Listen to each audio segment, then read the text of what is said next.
Hello, my name is Scott Cassin. I'm the Fire Chief here at Pasco County Fire Rescue, and we're here at the brand new Fire Station 38 on Overpass Road in Wesley Chapel.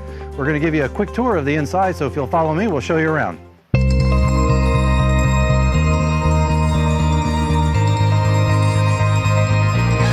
Okay, our first stop right here is in the bay. As you'll see, this is a 4-bay apparatus bay. We have some new features that we do not have in a lot of our other fire stations in Pasco. Probably the most notable one is the new bay doors. These are bifold accordion doors, and I'm going to demonstrate real quick how they work by shutting this one here that's already open. So one of the things that we wanted was a quick opening door, and you'll see how quick these open and close. So it went from fully open to fully closed, a lot quicker than what a traditional overhead door would. And then they open up just as fast. So the quicker the door opens, makes sense, right, that we can get out a lot faster. So you can see, takes about 7 seconds versus about 21 seconds for a traditional overhead door. Another new feature that we don't have currently in Pasco County fire stations is this system right here. This is called a Primal vent system. This is an exhaust tube that hooks up right to the end of the tailpipe of every apparatus that's in the bay. So when the apparatus turns on, the exhaust system fires up automatically, and all the exhaust from the truck goes out through these tubes, out through the roof and outside. That way, none of the exhaust particulates actually enter into the bay. When the truck pulls out, this travels with the truck up to a certain point, and when a limiter switch is reached, the tube will automatically drop away from the truck and then drop back into the bay just like that. So it's completely automated, no hands-off systems. Very, very, very efficient. All right, let's go check out another part of the station. Okay, one thing I will mention is that this station is, as you will see in the video here, is still under construction, so there's a lot of work still going on, so we'll work around that. But I want to show you a couple of the rooms that we have already open. So the first room that we come to here is our watch room, and this is kind of the central point of the whole fire station. This is where our computers are going to be located. This is also where our Purvis station alerting system, which is also another new system that we are employing here in all of our fire stations, not just 38, but all stations moving forward, and we're also retrofitting. But it's an automatic alerting system that when dispatch sounds the call, we get an automated tone and a lot of additional information that we currently do not get in our fire stations. And all of that, a lot of that information is displayed right here on these screens. So we'll see, the firefighters will see the address information before they even leave. There's also countdown timers throughout the station, so they know how quick they're actually getting out to the truck, or in a lot of cases, how slow they're getting out to the truck.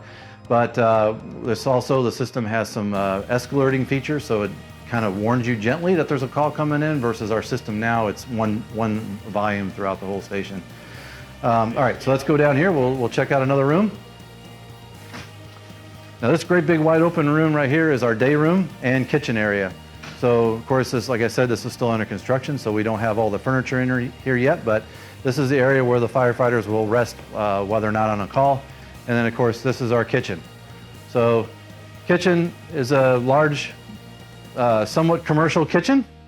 We have all the things that you would find in your house, right? We have a full-size, well, we have an extra-size refrigerator and freezer. We also have a decent-sized stove, and all the accoutrements that you would typically find in a kitchen in your home. We also, another feature that this station has are individual pantries right over here. Each shift, or we have 3 shifts, an A, B, and a C shift, have their own individual pantry. So they can secure these at the end of their shift, so none of the other 2 shifts will mess with their stuff. Over here, we have, this door leads to an exterior patio. So this is another nice feature that the firefighters can come out here. There'll be a picnic table sort of set up out here. We also have a grill that'll be out there in that little area. This will give them another option of dining rather than having to dine inside on the nice days. All right, we'll come down here. Through this door now leads us to all of our dorm rooms. And if you look down this hallway, you'll see that we have 13 dorm rooms. We have some restrooms on this end, and then dorm rooms all the way down, number 1 through 13. So they're all pretty much set up the same way. We'll duck into this one here. We'll take a quick look.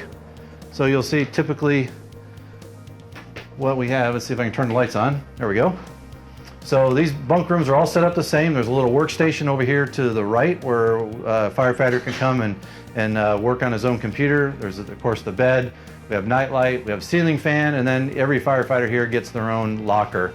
There's 3 shifts, so there's 3 lockers, plus we have a spare for whenever there's somebody who's riding along here for the day. There's also drawers underneath the bed, which are really handy for storing your linens. Okay, all right, let's take a walk down this hallway. There's a lot of remote controls and stuff in here for like your TVs and stuff. Okay. So here's kind of the central brains of the whole station. This is probably one of the only times we'll actually get to come in here, because this is normally going to be locked down pretty tight for obvious reasons, but this is the all the telecom equipment. So this is what powers all of our emergency radio equipment and computer ports throughout the station. This next room over here, it looks like they're actively working on. Sorry guys. But this is going to be just a general storage room, and then of course on the other side of the hall is all of our medical supply storage. So this will all be inside, which is another nice feature. It's in the air condition and away from the bay.